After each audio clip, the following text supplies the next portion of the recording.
p.m. in Gaundari and same time right here in the economic capital city of Douala. Good evening, ladies and gentlemen.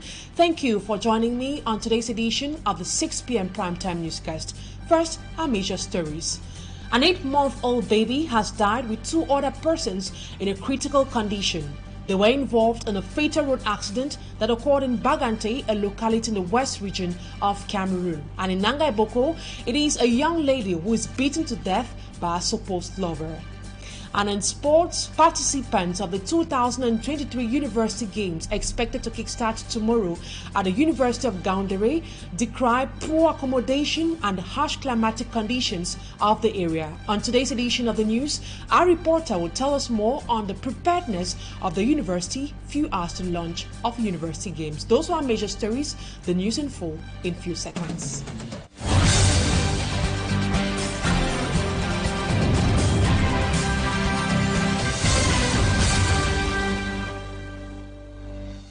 Once more, good evening, ladies and gentlemen. Thank you for choosing Equinoxe television.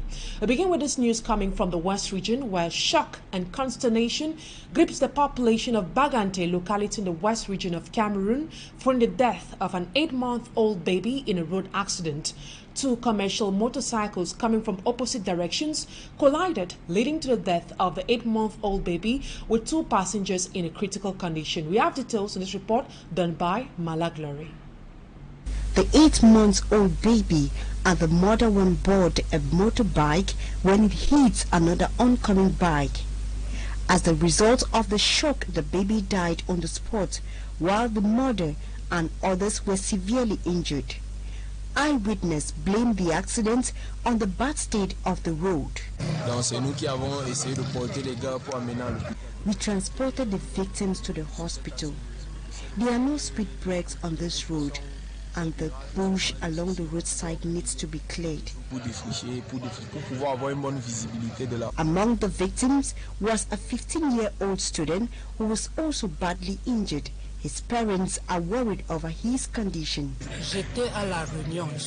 I was returning home from a meeting when I received a call that my son was involved in an accident and he is presently unconscious at the hospital.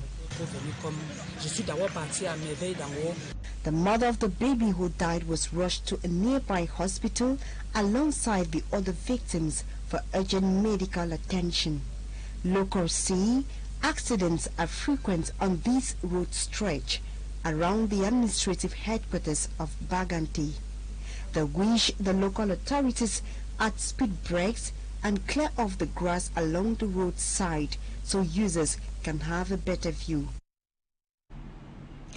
Let's now move to Nangai Boko, a locality in the central region of Cameroon where crime waves seem to be on the rise. A young lady was recently beaten to death by a lover. Her lifeless body was found in the man's room by the locals. Annabella tells us more. Nangai Boko, a locality in the Upper Sanaga division of the central region. Crime waves, especially extrajudicial killings, have been frequently reported in this area recently. Some days back, a man reportedly beat his 12-year-old niece to death with a hot machete. This time around, another young man has allegedly beaten his lover to death.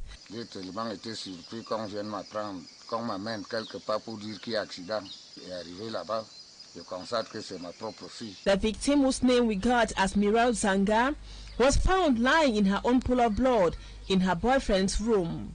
The father of the deceased is still to come to terms with what happened to his daughter.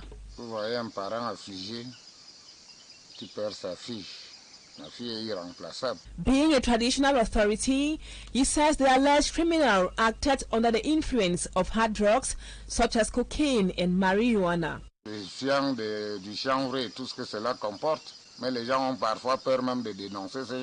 Investigations have been opened by the competent authorities. And away from rising insecurity, several Cameroonians continue boycotting the services of 2 mobile telephone companies in Cameroon over poor quality and exorbitant cost. They say they are not persuaded by government's assurance to tackle the problem they have been facing for several years now. Babila Jonathan reports. After the flight mode protest over poor telecommunication services in Cameroon went viral online, Post and Telecommunications Minister Minette Libom Liliking tries to turn the tide by reassuring consumers that government has taken important measures to guarantee affordability and quality of services. In a meeting with the companies operating in the sector, she reminds them that they must comply with regulations governing the sector. She also gives instructions to the Telecommunications Regulatory Authority. I have once again urged operators to scrupulously respect their obligations under the concessions granted to them by the government. At the same time, I have instructed the regulator to be more rigorous and vigorous in its actions. She reiterates her determination to ensure the respect of government prescriptions. I will continue to personally monitor the implementation of these prescriptions, which will be evaluated in the very near future, and the government will draw all the consequences. Many Cameroonians are dissatisfied with these assurances of the Minister of Telecommunications. Thus, many continue boycotting mobile communication services between 12 noon and 2 p.m. And on to something else. Bakebe village in the Manyu division of the Southwest region now has a new chief. Agbo Abang replaces the late chief who passed away 7 years ago. And in Longo village in Nangaiboko subdivision of the Center region, some notables are opposing the designation of Paul Sandrine as third-class chief.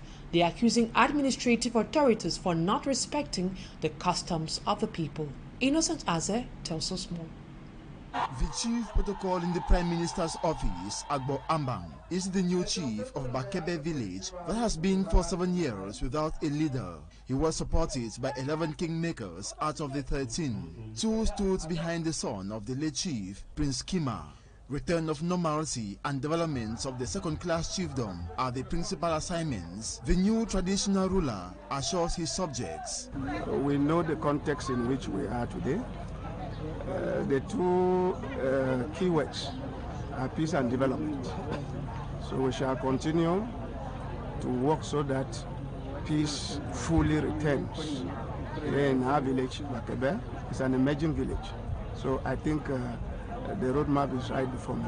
The entire subdivision and the entire division of Manyu. These, according to him, will be realized in collaboration with the population and the administration of Manyu, headed by the senior divisional officer, who noted it was imperative for him to ensure the people of Bakebe village get a new shepherd.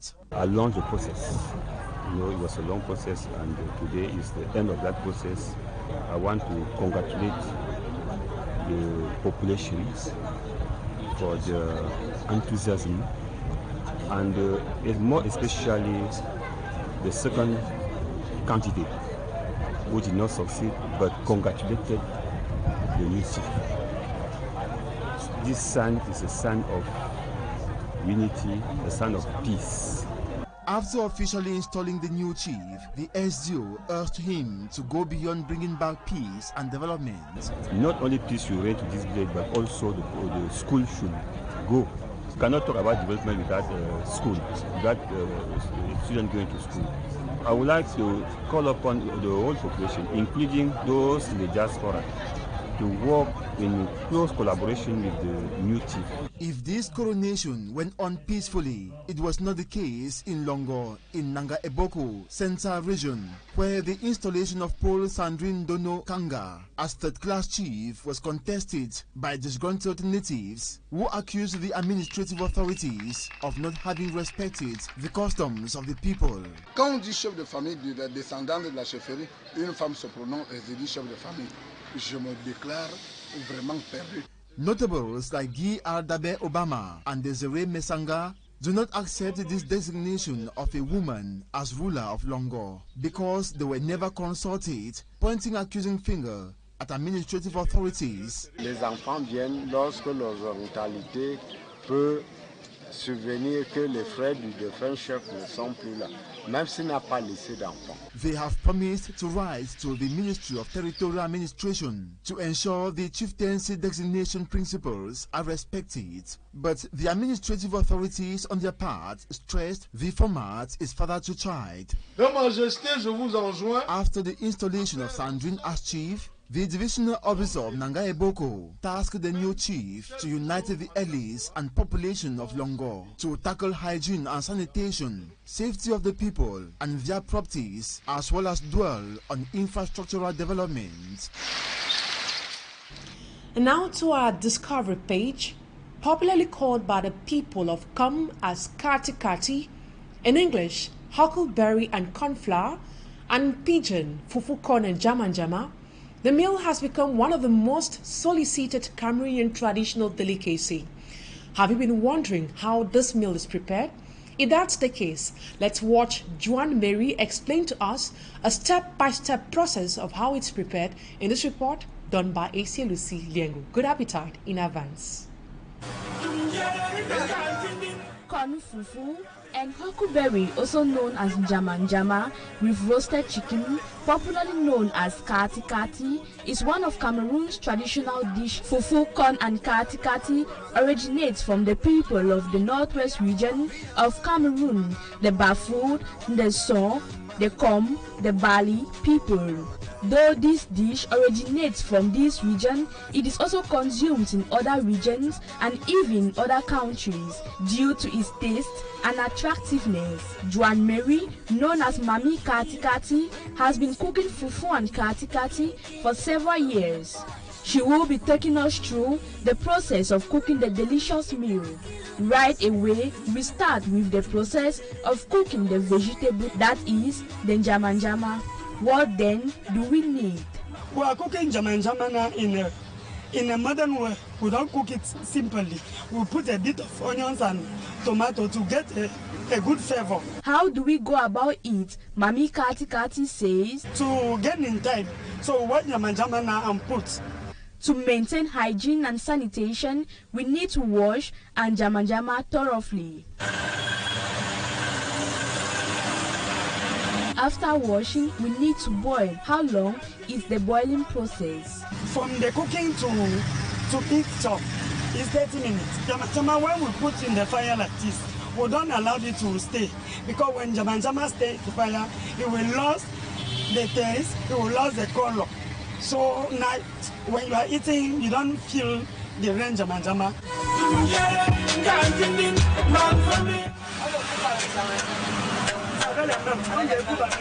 We're going further to prepare kati kati, which according to Mami must be done in a complete traditional way. We use only one onion for the one kati kati with country onions of 200, a bit of salt, one pepper, and red oil, even 1 quarter oil. We need to slice the chicken. After slicing, what next? The process of the chicken, we burn chicken with feathers. So we pour a bit of salt, we mix it so that fat will start becoming out while waiting for the fire to cut. We are almost done with our kati kati.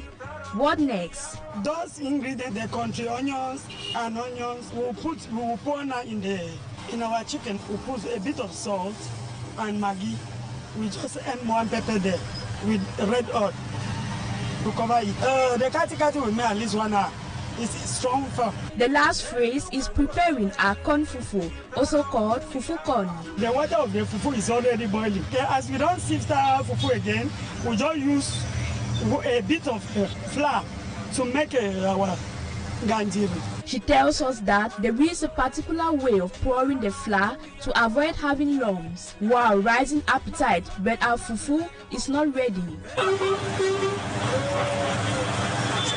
When our corn fufu is ready, we tie and keep in a flask. Fufu corn and kati kati is eaten by Northwesterners on different occasions. Kati kati in our own tribe, if we have a feast, whether it is a death ceremony, a marriage, or a baby born house, the first food that we cook traditionally is kati kati.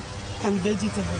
A fufu corn, huckleberry, on jama with kati is ready for consumption. When eating fufu corn and kati, the barley, corn, bafoot, saw people eat with the use of hands. No cutleries, as it is a traditional habit inherited from their forefathers. Why then do most people consume this traditional dish? I'm from Com, and then we call it kati and abai, and I always like to eat the abai. I'm from Bamenda from Com, so even mommy here, she's not from my village, but she's doing it more than the people that come from my own village. And I like it because it helps me a lot. When I eat it anytime, I have a lot of strength to walk. Kati is a very nice food because it's a vegetable. And the vegetable used to make somebody to digest very well. And used to make somebody to be fresh. And that's the reason I like to eat it. It's a local food, our local food. The traditional delicacy has been proven to have nutritional values. Yellow corn contains carotene, which is good for the eyes. It also contains protein, fat, calcium for strong bones, vitamin E and B. Huckleberry contains vitamin C and B, acid, which helps to release energy. Chicken contains fat, protein, vitamin E and K. Good appetite.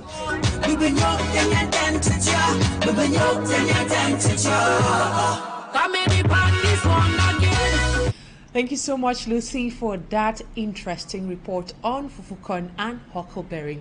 And now we take the sad page. Cameroonian-born comedian Towe Antoine, popularly known as President Antonio, gave up the ghost on April 27, 2023 at the Douala Lakentini Hospital after battling with a protracted illness. He is the first Cameroonian comedian to have mimicked President Paul Biya in a humorous way. Fans of his art say his career was filled with originality, reason why he was loved. He equally worked as an animator on the program Détenons on Equinoxe television. May his gentle soul rest in peace. And now we talk sports. Poor accommodation and harsh climatic conditions are some of the problems raised by the different delegations already present in Gaoundéré for this year's edition of the University Games. The competition that will involve all state and private universities will officially kick off this Saturday in the presence of the Minister of Higher Education, Professor Jacques Famendongo. What's the state of preparedness at the University of Gaoundéré 24 hours or less than 24 hours to the All Varsity Games? Smart Jikangable has the latest updates. As different delegations converge on the University of Gaoundéré for the 2023 edition of the All Varsity Games, the problem of lodging has surfaced, with most of the participants already complaining. On our arrival here, we're told we're to have 2 rooms and we're to share a room with Ebolowa, if I'm not mistaken. But when we got here, we had just 2 rooms. And then when the guys of Ebolowa came, we were asked to share our 2 rooms with them. So already it brought about a problem, given the fact we were supposed to have 2.5 rooms, but we had just 2 and we're forced to share half with those from Ebolowa. We arrived here with a very negative impression because the lodging facility and the protocol is very poor. They have hosted our students in I don't know the type of condition, no water, no mattress, nothing. They just pack all of them in the same room. The situation is not only faced by the students, but also coaches. For the coaches also, you see this dilapidated building, that's where they have kept us. No light, no lock on the doors, in the rooms, no water, no toilet, nothing. Many are decrying the nature of the structures given to them without any renovation on them. Some hours to the official kickoff of the All Varsity Games, a tour by Equinoxe television round the University of Gaoundéré showed that the institution of higher learning is still doing its last preparation, with serious works still going on campus.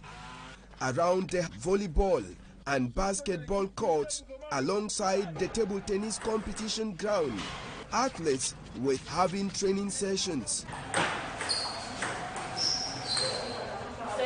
The athletes say they are in Gaoundéré to conquer, and gold medal is their priority. It's very hot here.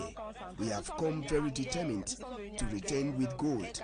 Our coaches have helped us physically and psychologically. We came to participate and return home with the gold medal, and we are sure that we shall return to the political capital with it. We are counting on team spirit and the preparations we had. Notwithstanding the hot weather during the day and lodging issues, the officials of the University of Gaundere have also ensured that security will be tightened throughout the period of the games. The official launching of the 2023 All-Varsity Games will be done this Saturday by the Minister of Higher Education, Professor Jacques Famendongo. And that's why we put a cap to today's edition of the 6 p.m. primetime newscast. Thank you so much, ladies and gentlemen, for your keen attention. Stay in the company of more interesting programs on ETV. Have a lovely evening.